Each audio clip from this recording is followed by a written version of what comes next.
I was 20 years old. I was at my lowest point. And then one day, and I remember the exact day, March 27th, 1975, I was helping my mother in her beauty shop. My mother owned a beauty shop up in Mount Vernon. And there was this older woman who was considered one of the elders in the town. And I didn't know her personally, but I was looking in the mirror, and every time I looked at the mirror, I could see her behind me, and she was staring at me. She just kept looking at me. Every time I looked at her, she kept giving me these strange looks. So she finally took the dryer off her head and she said something I'll never forget. First of all, she said, "Somebody give me a piece of paper. Give me a piece of paper." She said, "Young boy, I have a prophecy, a spiritual prophecy." She said, "You are going to travel the world and speak to millions of people." I began at Fordham University as a pre-med student. I took a course called cardiac morphogenesis. I couldn't read it, I couldn't say it, I sure couldn't pass it. So then I decided to go into pre-law, then journalism. And with no academic focus, my grades took off in their own direction. I was a 1.8 GPA one semester, and the university very politely suggested that it might be better to take some time off. I found that nothing in life is worthwhile unless you take risks. Nothing. Nelson Mandela said, "There is no passion to be found playing small and settling for a life that's less than the one you're capable of living." Fail big. You will fail at some point in your life. Accept it. You will lose. You will embarrass yourself. You will suck at something. There's no doubt about it. In the acting business, you fail all the time. Early on in my career, I auditioned for a part in a Broadway musical. Perfect role for me, I thought. So I'm in the wings, I'm about to go on stage, but the guy in front of me, he's singing like Pavarotti, and I'm just shrinking, I'm getting smaller and smaller. So they say, "Oh, thank you very much, and you'll be hearing from us." So I come out with my little sheet music, and so I assumed I didn't get the job. But the next part of the audition, he called me back. The next part of the audition is the acting part of the audition. Now I'm like, hey, okay, maybe I can't sing, but I know I can act. So they pair me with this guy, and again, I didn't know about musical theater.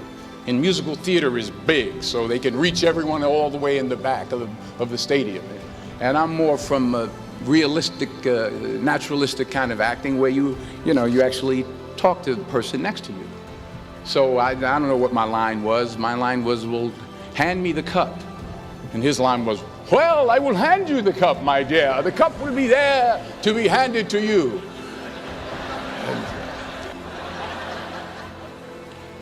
I didn't get the job.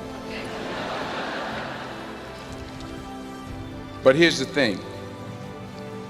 I didn't quit. I didn't fall back. I walked out of there to prepare for the next audition, and the next audition, and the next audition. I prayed.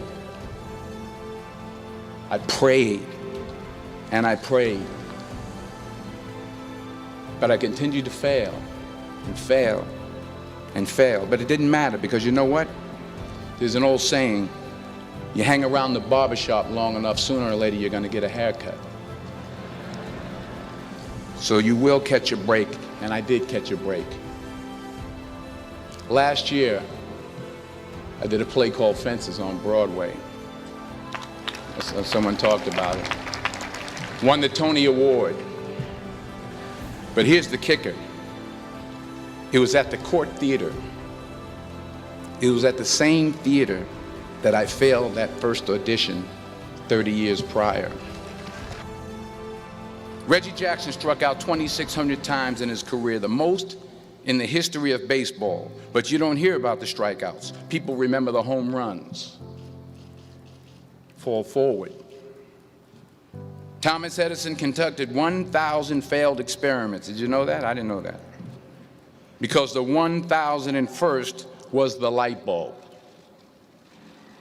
Fall forward.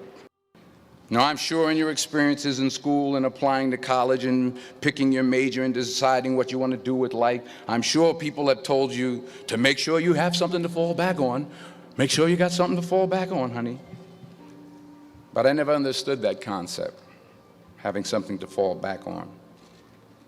If I'm going to fall, I don't want to fall back on anything except my faith.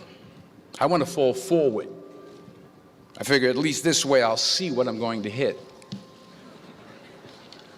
Fall forward. The point is, every graduate here today has the training and the talent to succeed. But do you have the guts to fail? While it may be frightening, it will also be rewarding. Because the chances you take, the people you meet, the people you love, the faith that you have, that's what's going to define you. Keep working, keep striving, never give up, fall down 7 times, get up 8. Ease is a greater threat to progress than hardship. Without commitment, you'll never start, but more importantly, without consistency, you'll never finish. It's not easy. If it was easy, there'd be no Kerry Washington. If it was easy, there'd be no Taraji Henson, P. Henson.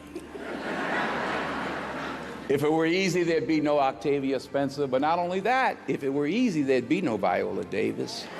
If it were easy, there'd be no Michael T. Williamson, no Stephen McKinley Henderson, no Russell Hornsby. If it were easy, there'd be no Denzel Washington. So, dreams without goals are just dreams, and they ultimately fuel disappointment.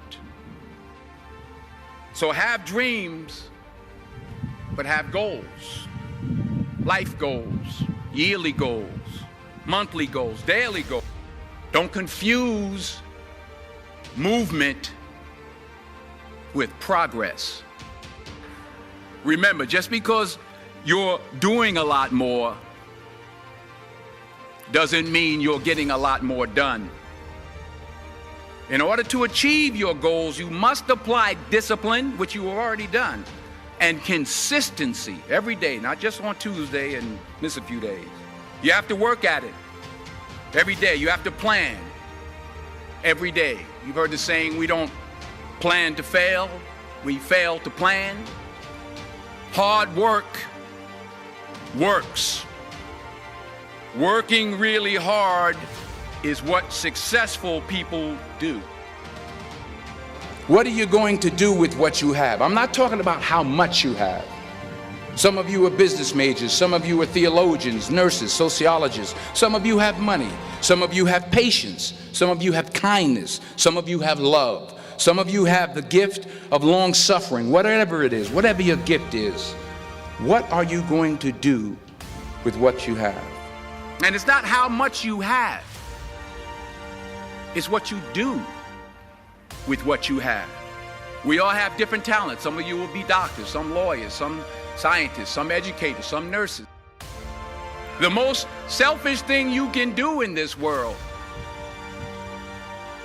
is help someone else. Why is it selfish? Because the gratification, the goodness that comes to you, the good feeling that I get from helping others, nothing's better than that.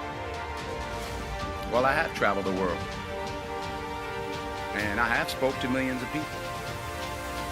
But that's not the most important thing, the success that I had. The most important thing is that what she taught me and what she told me that day has stayed with me since.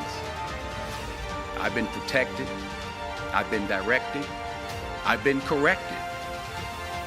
I've kept God in my life, and it's kept me humble. I didn't always stick with him, but he always stuck with me. So stick with him in everything you do. If you think you want to do what you think I've done, then do what I've done. Today is the beginning of the rest of your life, and it can be very frightening. It's a new world out there. It's a mean world out there, and you only live once. So do what you feel passionate about. Take chances. Don't just aspire to make a living. Aspire to make a difference.